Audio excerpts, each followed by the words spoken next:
Hello. Hi, everybody. Welcome back to another riveting installment of our progress report towards achieving our startup visa and eventually culminating in a business manager visa so we can live and run our business in Japan.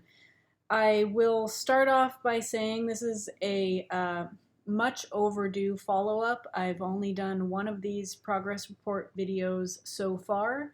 That video was done at the 10-week point in Japan, and we have now been here 7 months. So please bear with us. We've been very busy.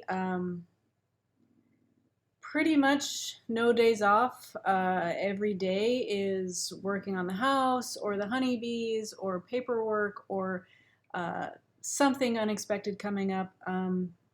It's been pretty tight, and we definitely need a vacation after all this. We're definitely still in the middle of things, and I just want to say thank you for being patient with me. After we receive our business manager visa officially in December, I'll have a little bit more free time to be able to sit down. I will write everything out and do a comprehensive step-by-step guide of our experience, not only obtaining the startup visa, but then the entire 6-month process of going from the startup visa to the business manager visa. And then eventually I'm sure I can do the same thing for getting the short-term rental license and a number of the other things that we're doing. So please just be a little bit more patient, and in the future, I promise you I'll put out a lot of very detailed content because there's not a lot of information about this out there, especially in English. So I feel like there's a need to share the process and our experience, being that our business is just the two of us, and the startup visa is such a new program. So I definitely want to help answer all of your questions in the future. Right, so we're going to talk about just the milestones towards completing the startup visa requirements and getting our business manager visa. And so the first big milestone was purchasing the Akiya abandoned house that we're sitting in here, and that we plan to operate as a guest house or an Airbnb. And we did that as tourists. A lot of people know you can do that. So we did that with our first 90-day tourist visa here. And shortly thereafter, we got the utilities turned on, which in our case is just power, water, and internet. And we started camping out here while the remodeling took place. And in terms of the visa, our path to getting our startup visa didn't really start until we hired some business professionals. So we had some meetings with Imabari City, but that really just culminated in them saying, hey, you should hire this guy who's a business consultant. And that is what we did. We hired a business consultant, and he's like a coach. He's sort of like our quarterback, and he translates English and Japanese because my Japanese is not good enough for business meetings and things like that. So he goes to the meetings with us, and he has put us in contact with some other professionals. So we're working with him. That's one. Then we're working with an immigration lawyer, and he's not actually an immigration lawyer. He is something in Japan is called administrative scrivener. So it's like kind of a junior lawyer. He fills out forms and hands them in for us and everything like that. So, but he's working on our visa application itself. And he also put together our articles of incorporation for our business. In addition, we hired an accountant, and our accountant put us in touch with a local administrative scrivener who is working just with us to get the guest house license, which is a heavy deal in Japan. So that's four people that we have hired, whose children's college educations we have funded. You're welcome. So we got that as soon as we started with that process, dealing with the business professionals I mentioned, the process of working towards the visa went really smoothly, working with the city. And unfortunately, we didn't, because we started it so late into our first 90-day visa period, we had to do a short border hop to Korea in order to renew our tourist visa so that we were still here as tourists so that we could get that visa. Yeah, and I want to talk about that real quick. So, as a foreigner visiting Japan, I'm not sure if it's 2 90-day periods is the maximum that you can be in Japan. 90 days and then leave and then return at some point for another 90 days. I'm not sure if that is in a calendar year or if it's like a revolving 365 days. But either way, the maximum is 180 days split up over 2 visits. So we stayed exactly 90 days. Our first trip here, we left Japan on a ferry for South Korea on the 90th day, and we returned 1 week later. It happened to be Evan's birthday in Korea while we were there, so we tried to have a little bit of a vacation, and there was paperwork and emails and just sort of a lot of stress to decompress from while we were there. So it was actually a nice week. It was just we would have rather had been able to be here during that time and just move things along. But I highly recommend the ferry to Korea and back. I should probably do a video about that because I don't want to get too distracted here. But that was a great experience. And then upon returning to Japan, there was no real questions asked. We'd been here 90 days. We left for 7 days, and we returned on the ferry again from Korea.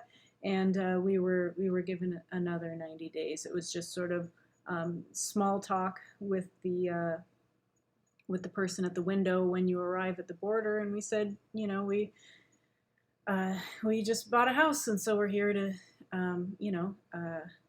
do that. And they were just there was a bit of a kerfluffle, and they were excited for us, and that was that. We got another 90 days. So then we continued on the process towards the startup visa.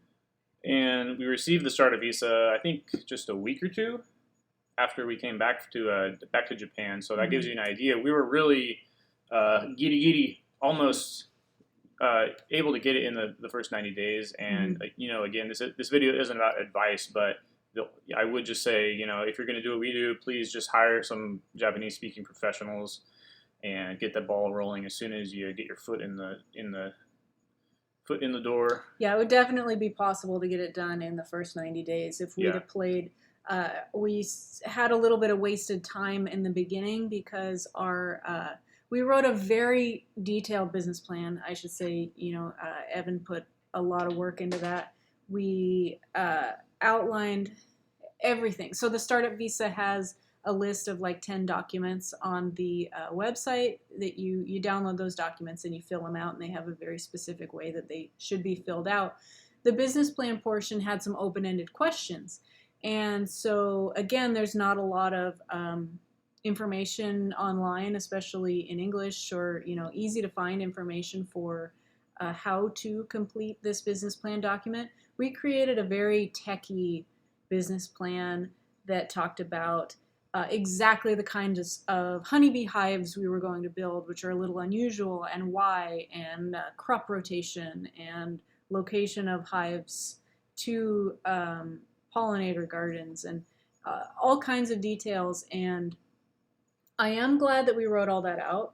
We can use it on our website, and it helped us think about our own plans and really, really solidify what our plan is for the honeybees, especially. But they didn't want any of that. They didn't want any of that. So that's actually what made them suggest that we hire the business consultant. And the first thing he did was he just cut a lot of that out and made the business plan, I would say, just significantly more fluffy. Like there's data in it, definitely. He found some very useful information for us to include about why it's an opportune time to be producing honey in Japan because Japan imports so much honey, and he had some very good data as far as that I had not considered. Neither one of us had considered putting in the business plan. But the whole first page is basically just why we like Japan and why we want to live here. So the business plan was definitely a different direction than either of us thought. And we had written it all out, and then Evan took the time to translate it, and this was a very long document. And I would say writing and translating and getting our first meeting with Imabari City, that probably took like a third of our 90-day tourist time. So if we had done things differently, we definitely could have gotten it done in the 90 days. Yeah, so again, long story short, just hire a professional and let them handle it. So yeah, anyway, when we went to go turn our visa into our tourist visa into the startup visa, which is really a 6-month business manager visa for me and a spouse visa for Danny. We were expecting to be interviewed or something like that. There was nothing. It was just we went and turned in our applications and we got our residence card an hour later. Yeah, our immigration lawyer had fully prepared us for, this is what you tell them when they, if they have an interview, this sort of coached us on how to answer the questions to make sure that everything goes smoothly. We were fully prepared to be we might be turned away. We might be told that we have to leave Japan and re-enter. We might be told that this is not possible. We handed the paperwork to the man behind the desk, and he just made sure everything was there, and then went in a back room, and we just waited in the waiting room, and an hour later he just came back with our residence cards, and we're like, that's it. Yeah. That's it. There was no interview. There was not even any follow-up questions. I think this possibly was a little bit easier because we had the letter of recommendation from Imabari City. So it's not like we were, I don't know, maybe going from tourist to residency on a different visa might be a little more difficult or questioned, but it was a breeze. We just sat in the office for an hour and we left with our official residence cards. Yeah, and then we got a beer. I think we bought some vintage video games after that too. We did, yeah. Yeah. So, and then the first official business we had to do after that was in Matsuyama, which is an hour and a half now south of here. The first official business we had to do was take our new cards to the city office here, our local city office on Ōmishima, and get ourselves registered as living at this address, having an official address, and they actually wrote that on the back of our cards. And then using that, of course, they wanted to sign us up for the Japanese National Health Plan and the pension right away. So those are both required. So, yeah. Well, yeah. And then right after that, we've been waiting for so long. We finally got a vehicle. We got a K truck. Just a couple days after we got our. Yeah, that was the first thing we did. Yeah, and then we went to Imabari City, the big city, and we got some cell phones. So that was real fun. So we had not had a cell phone or a car for the whole time that we've been here, from February 17th until right after June 19th when we got our when we got our residence cards. We'd just been taking the bus and everything, so that was pretty hairy and not fun, especially in a tiny island. But yeah, and then right after that, we were able to open a personal bank account, which was a ridiculous process. We'll probably make a whole video about that. But the guys at the bank were very lovely. Very, very helpful. Super helpful. I guess they have a lot of pressure on them to make sure that foreigners opening a bank account aren't laundering money. So I can only imagine the amount of paperwork that they were doing behind the scenes to vouch for us. And we basically, I would say, had more of a background check to open a bank account than we did to get our visa. So the super friendly employees at the bank were calling our immigration lawyer, our realtor, other people helping us with the process, and just confirming that we are who we say we are, and that these other Japanese professionals have been helping us with the process, and we're not money launderers. So it was a lot longer of a process just to do that one than we thought it would be. Yeah, but hopefully the guys at the bank will put in a good word for us with the guys at immigration, right? Yeah. Yeah, right. So then we have requirements to meet for fulfilling our startup visa application this 6-month period, and those are 3 meetings with Imabari City, which we've had one of, to monitor our progress. And we were worried, that we thought that the biggest thing was going to be we'd have to be making money right away. And they're not worried about making money. Our business consultant explained that most businesses lose money the first year or so, and so what they're actually worried about is just making sure that we stuck to that business plan. Mm-hmm. And that's a bit of a challenge because essentially we did not write our business plan. We wrote it, and then we paid a guy to tear it apart and write a new one. Mm-hmm. And so we're like, okay, how many honeybees are we supposed to have right now? But that's been fine. A big thing that we're worried about is the short-term rental license, which we're in the middle of getting right now. There's a number of requirements that you have to check off before you can submit your application. So we're slowly working on chipping away all the little collecting the documents and getting the stamps of approval that we need before we can compile them all together and submit them.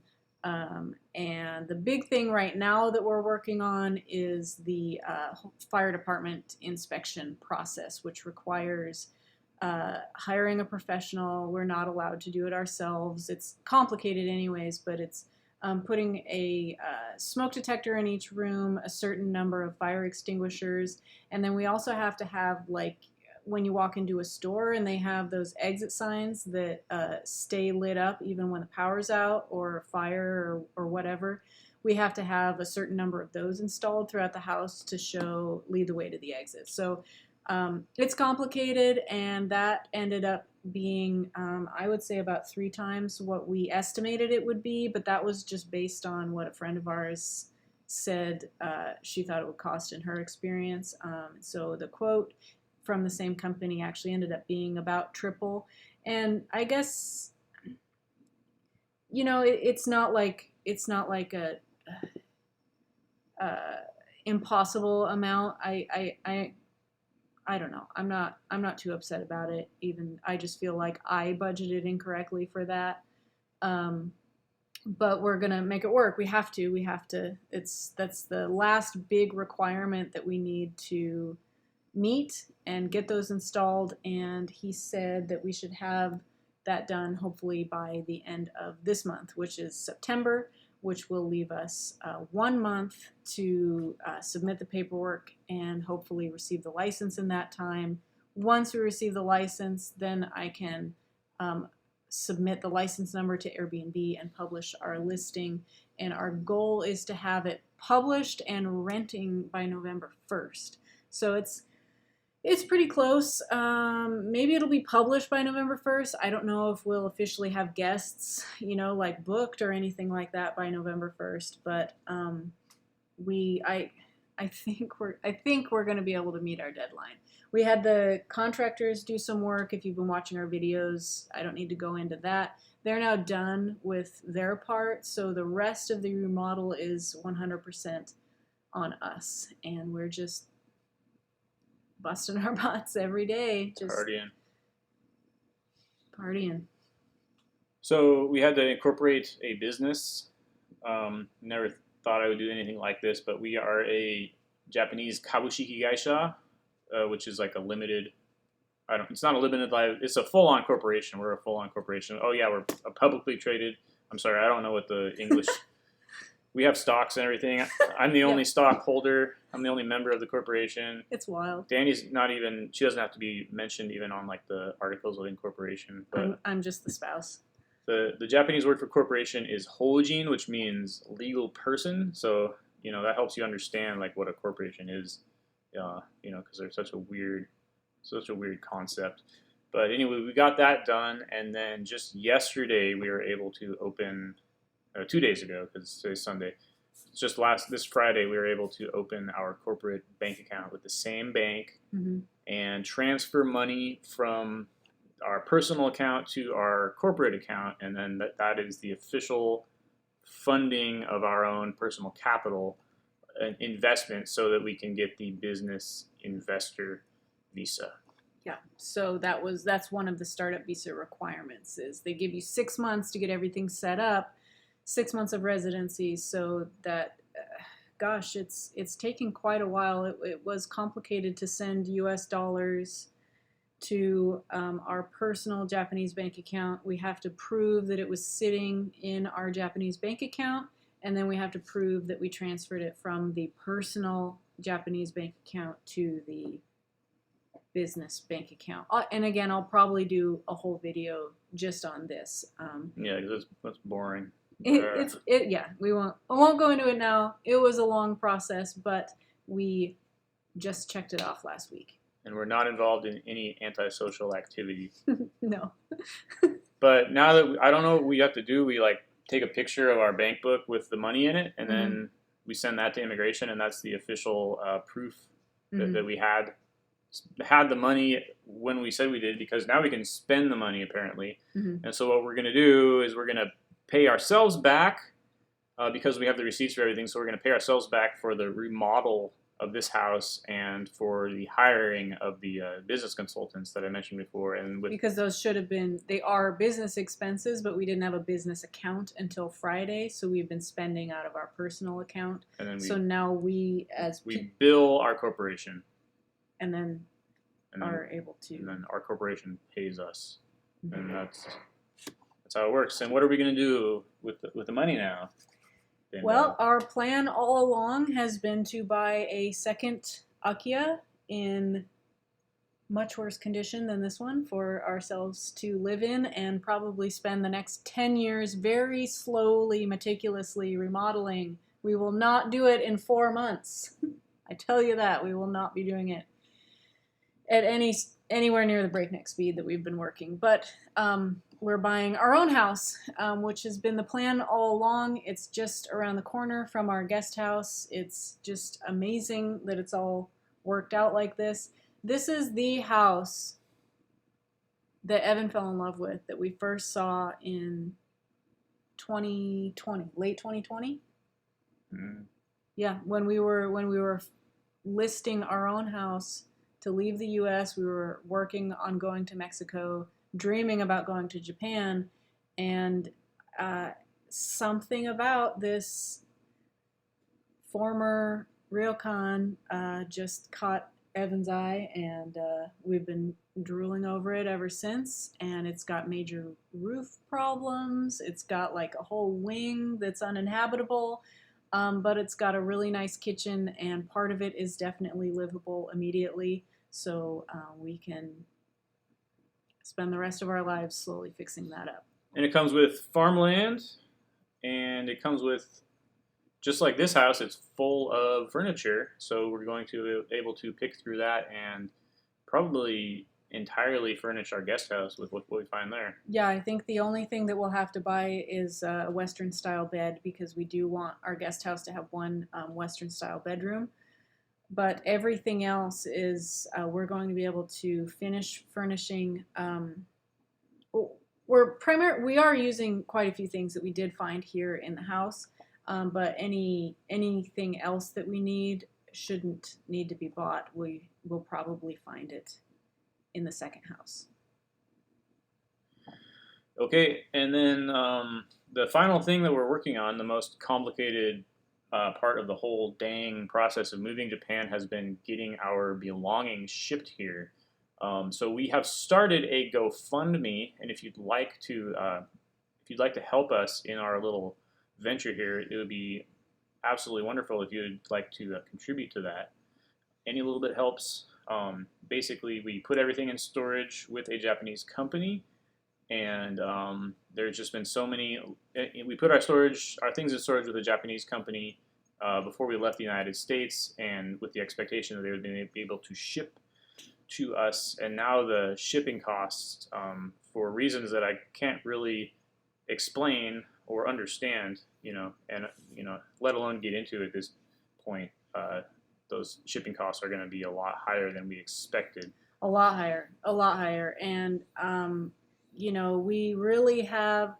we had a budget to work with, and it was like, we're just going to make it. Like, we have just enough to buy the guest house. We have just enough to buy our own house. We have just enough to make this work.